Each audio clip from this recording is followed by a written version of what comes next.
টানা বৃষ্টিতে দীর্ঘস্থায়ী জলাবদ্ধতার কবলে পড়েছে যশোর এবং সাতক্ষীরার বিস্তীর্ণ এলাকা। দিনের পর দিন পানিতে ডুবে রয়েছে আমন বীজতলা সহ বিভিন্ন সবজির ক্ষেত।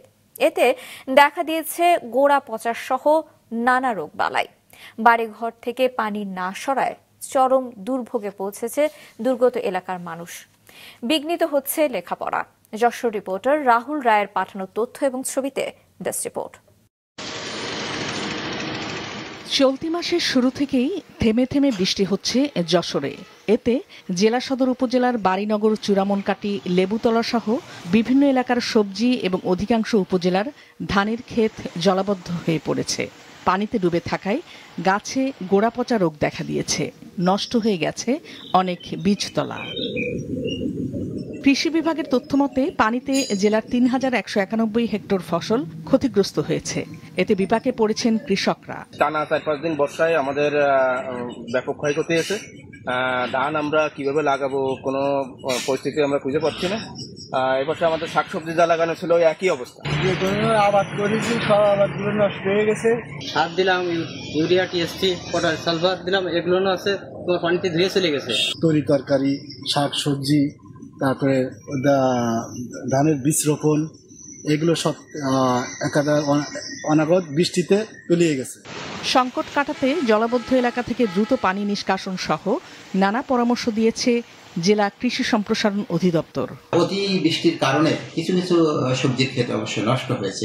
সেগুলোতে আমাদেরকে কৃষকদেরকে আমরা পরামর্শ দিচ্ছি, যেগুলো আগাম শীতকালীন জাত আছে বা আগাম যেগুলো জাত আছে, আর্লি যে জাতগুলো আছে সেগুলো আমরা প্রতিস্থাপন করার।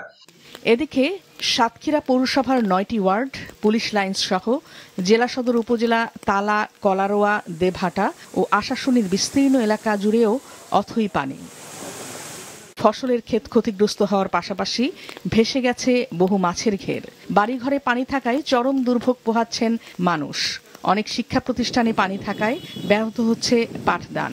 সুপেয় পানির সংকট চরমে পৌঁছেছে। আমাদের এখানে এত জল যে আমাদের এখানে যে স্কুলে যাওয়া হয় না, এখান থেকে যেতে গেলে আমাদের বই খাতা পুরো ভিজে যায়। আমরা খুবই কষ্ট আছি, বাচ্চাদের গায়ে পাঁচটা বাইর হচ্ছে, আমরা ঔষধও কিনতে পারতেছি না।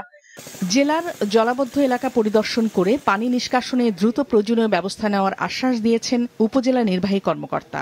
আমরা চেষ্টা করছি দ্রুত পানি যাতে নিষ্কাশন করতে পারি। এ লক্ষ্যে আমরা আমাদের গুরুত্বপূর্ণ নেহালপুর সহ বিভিন্ন আমরা সুইচ গেট খুলে দিয়েছি। পাশাপাশি যে সমস্ত জায়গাতে জলাবদ্ধতা তৈরি হয়েছে লোকালি, সেগুলোতে আমরা লোকালি অ্যারেঞ্জ করে ইমিডিয়েট আমরা পানি নিষ্কাশন করছি। বর্ষা মৌসুমে এমন দীর্ঘস্থায়ী জলাবদ্ধতার স্থায়ী সমাধান চান এলাকাবাসী। নাদিয়া আফরিন, মাছরাঙা নিউজ ডেস্ক।